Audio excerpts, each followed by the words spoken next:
Hello po sa inyong lahat mga ka-crypto. Ako po si Pinoy Crypto Trader at sa video na ito ay atin pong pag-uusapan ang aking technical analysis dito kay Bonk ngayon pong May 29, 2024. At ang atin pong nakikita rito ay ang daily chart time frame nitong si Bonk kung saan ay kahapon po ay pinatamaan na po niya yung ating take profit dito sa price level na 40 digits 4282. Kaya ayan na naman. Take profit na naman pang-lima na po ito na take profit natin dito kay Bonk.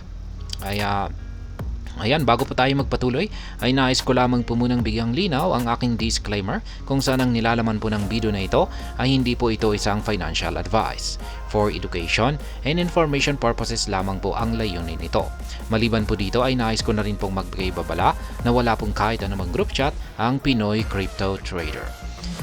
Ayan, bago natin ipagpatuloy ang pagti-technical analysis dito ay check po muna natin yung kanyang performance dito kay CoinMarketCap.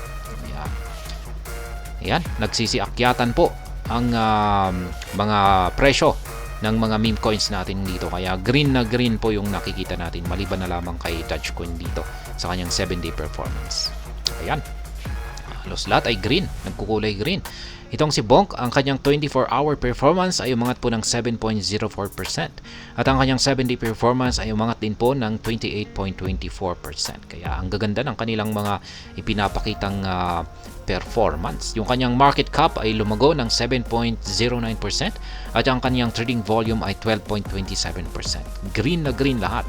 Kaya nagre-reflect po yan dito sa mga nabubuong mga candlestick ni Bonk kung saan ay tuloy-tuloy lamang po na siya ay bumubuo ng mga bullish na candlestick natin dito.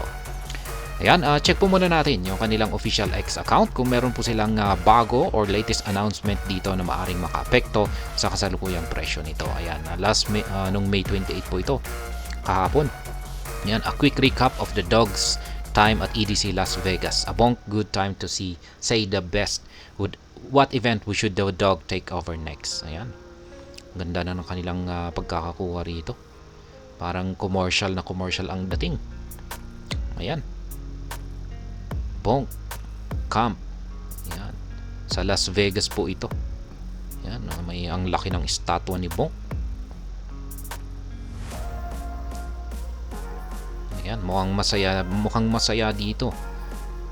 Ayan. Isa po itong video of the dog's time at EDC Las Vegas.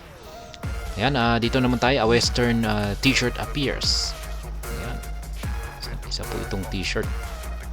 Pero parang cowboy hat yung nakikita natin dito. Ayan, who knew press conferences could be fun. Ayan, may press conference naman po sila rito. The dog wants to meet you at Consensus. Bonk is at several events in Austin this week. Ayan, yung mga nandyan sa Austin. Ayan, may pa-event po si Bonk. Ayan, ang tindi. Ayan, cowboy si Bonk.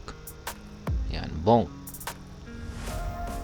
Last 6 hours, support for MetaMask Snap Wallet has been added to bonkmark.com. Ayan, may support na raw po ang MetaMask Snap Wallet dito kay bonkmark.com. Yan po yung mga latest na tweet natin dito at mukhang wala naman pong malaking kaganapan ngayon dito kay Bonk na posibleng or maaring makaapekto sa kanyang presyo ngayon.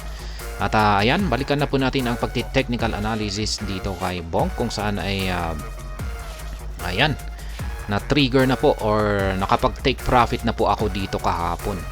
Ayan, nung dulot po ng candlestick natin dito. Ayan, pinatamaan po niya yung target profit or take profit natin dito sa 40 digits 4282. Kaya yan yung mga ito, mga kulay yellow arrow signs na dinaanan ng mga candlestick ni Bonk ay mga take profit ko po yan. Kaya ayan, nakaka-5 na po ako na take profit. Pang-5 po itong latest na take profit ko rito. Kaya ayan, update po pala natin ito kasi nabasag po ito. Gawin po natin itong kulay red. Yung color coding po natin dito, lahat ng mga kulay red ay support line po ang mga ito. Lahat naman po ng mga kulay green ay mga resistance line. Kaya ayan, yung gagawin po natin dito ay ililipat lamang po natin ito. Babaguhin lamang po natin yung ating buy pending order dito. Ililipat lamang po natin dito sa itaas. Kaya ayan, meron na lamang po akong isang take profit dito sa major resistance line natin na 40 digits 4802 at saka tatlong buy pending order dito sa ibaba. Kaya ayan, yan po yung update sa aking mga live spot trading position dito kay Bong. At ngayon ay ang aking analysis po rito ay napaka-bullish po ng ating signal dito. Ito po pala yung ating Halsword indicator ay bullish na bullish yung signal natin dito. Maganda po yung kanyang pangangatawan. At ganoon din po yung ating QQE mode indicator dito. Yung ating mga QQE bar formation ay mapapansin pa natin na lumalaki, patuloy po na lumalaki yung mga sukat nito. Ibig pong sabihin ay magkatugma po sila sa ating QQE mode indicator dito. Kaya ang aking analysis po rito ay mataas po ang posibilidad na magpapatuloy sa pag-angat sa market price itong si Bong sa mga susunod or paparating na araw, at patatamaan po niya yung panghuling price target natin dito sa 40 digits 4802. Yan, magagawa niyang basagin yung ating minor resistance line dito. Meron kasi tayong minor resistance line dito na 40 digits 4282, kaya medyo napatras siya nung umabot po siya rito. Pero sa tingin ko ay hindi po ito magtatagal at mababasag po ito ni Bong. At yan, dito po talaga yung matigas na harang.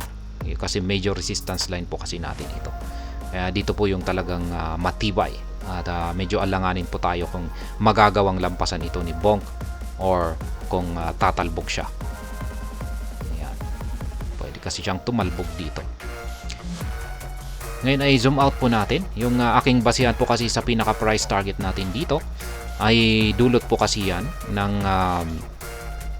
ating breakout dito. Yan, meron po tayong descending channel pattern dito na binubuo ng kulay blue na mga linya rito.